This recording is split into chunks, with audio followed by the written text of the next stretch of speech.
Hello everyone, इस video में हम डिस्कस करेंगे रीजनल रेपर्टरी के बारे में। ये यूनिवर्सिटी एग्जाम्स में 5 या 10 मार्क्स में पूछते हैं। ठीक है, तो रीजनल रेपर्टरी जो है इसका इंट्रोडक्शन क्या है। Regional repertory are defined as a repertory containing the rubrics related to particular organ, part or system which is affected by various clinical condition. तो रीजनल रेपर्टरीज क्या होती हैं? They are defined as a repertory having rubrics related to particular part, organ or system which is affected by various clinical condition. ठीक है, types क्या है regional repertories के? There are various types of regional repertory such as the homeopathic therapeutic of diarrhoea by James B Bell, first regional repertory का example है। Number 2 Berridge eyes repertory. Number 3 Minton's uterine therapeutic repertory. Okay, number 4 है अपना the therapeutic of fever by H.C. Allen. Okay, next is the repertory of the symptoms of intermittent fever by W.A. Allen. ठीक है, फिर rheumatic remedies, the rheumatic remedies H.A. Robert की repertory है ये। ठीक, तो ये कुछ टाइप्स ऑफ रीजनल रिपोर्टरीज हो गई।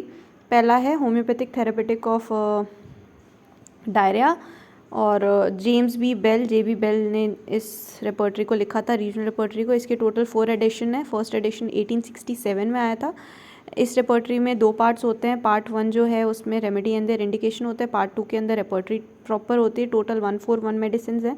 ठीक है, उसके बाद फिर बेरिज आई रिपोर्टरी आई थी, 1873 में आई थी ये बेरिज आई रिपोर्टरी।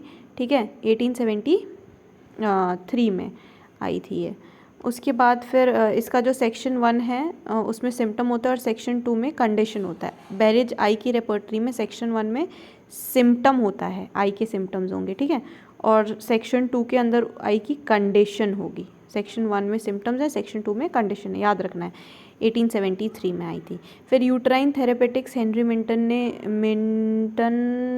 ठीक है, फिर रिपोर्टरी है, इसके भी 2 पार्ट्स होते हैं, पार्ट 1 2। पार्ट 1 में रेमेडी एंड द इंडिकेशन है, पार्ट 2 के अंदर रिपोर्टरी प्रॉपर है। Arrangement of this book is based on Bell's diarrhoea, है ना। फिर therapeutic of fever, the therapeutic of fever by H.C. Allen, ये 1879 में पब्लिश हुई थी। ठीक है, और रिपोर्टरी, इस रिपोर्टरी में 3 सेक्शंस होते हैं, 1 2 3 सेक्शन। पहले सेक्शन में तो प्रिंसिपल्स लिखा है, नंबर 2 में इंडिकेशन है, और लास्ट सेक्शन के अंदर रिपोर्टरी प्रॉपर है। ठीक है, उसके बाद repertory of symptoms of intermittent fever William A Allen ने दी है, W.A. एलन ने। Repertory of symptoms of intermittent fever. ठीक है, उसके ऊपर क्या था? The therapeutics of fever. ठीक है, और repertory of symptoms of intermittent fever तो W.A. एलन ने 1882 में आई थी ये, और ये H.C. एलन वाली 1879 में आई थी। ठीक है, याद रखना है। चलो, रिपोर्टरीज हैव, इसके अंदर 4 सेक्शंस होते हैं। चिल, हीट, अब W.A. एलन इंटरमिटेंट फीवर में चिल, हीट, स्वेट और एपायरेक्सिया वाले 4 सेक्शंस लेके आए थे। ठीक है, फिर नेक्स्ट एक रिपोर्टरी थी, रीजनल रिपोर्टरी स्किन डिजीज़ को लेके। M.F. डूगलस ने इसको लिखा था, स्किन डिजीजेस में। M.F. Douglas, published year 1899, basically therapeutic book है। Repertory has been provided in few chapters like water और प्रोराइटिस। ठीक है, उसके बाद रिमेटिक रेमेडीज़ H.A. रॉबर्ट ने पब्लिश की थी 1939 में। इसमें भी 2 पार्ट्स है, रिमेटिक रेमेडीज़ और रिपोर्टरी टू रिमेटिक रेमेडीज़। ठीक है, 2 पार्ट की हैं। फिर homeopathic therapeutics of the repertory symptom, ये पता नहीं क्या है, इसको छोड़ देते हैं। ठीक है, अब देखते हैं importance of regional repertories.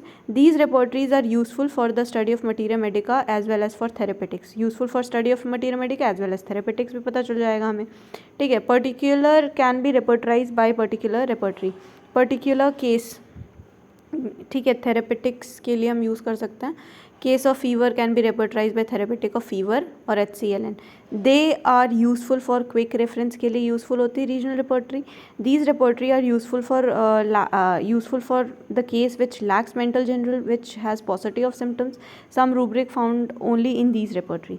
These repertory help us to find the most suitable palliative medicine in incurable cases के अंदर हम इस रिपोर्टरी को यूज़ कर सकते हैं, इन रिपोर्टरीज को। These repertories help to manage acute cases very easily. ठीक है, वेयर पेशेंट से only some symptoms and particular sufferings अगर प्रेजेंट हो तो ये रिपोर्टरीज बहुत यूजफुल होती हैं। तो यूजफुल क्या क्या हो गया यूज़ इसका, इंपॉर्टेंस। एक तो हम study of materia medica as well as therapeutic purpose के लिए यूज़ कर सकते हैं इस चीज़ को। दूसरा, पर्टिकुलर कंडीशंस के साथ अगर पेशेंट आ रहे हैं तो हम इसको यूज़ कर सकते हैं। क्विक रेफरेंस के लिए यूज़ कर सकते हैं। केसेस जहाँ पे mental general positive of symptoms हो तो यूज़ कर सकते हैं। और पेलिएटिव मेडिसिन इनक्यूरेबल केसेस के अंदर यूज़ कर सकते हैं। उसके बाद फिर एक्यूट केसेस के अंदर यूज़ कर सकते हैं हम रीजनल रेपर्टरी को। ठीक है, तो regional repertory are defined as a repertory which contains rubrics related to particular part, organ or system which is affected by certain clinical conditions. ठीक है।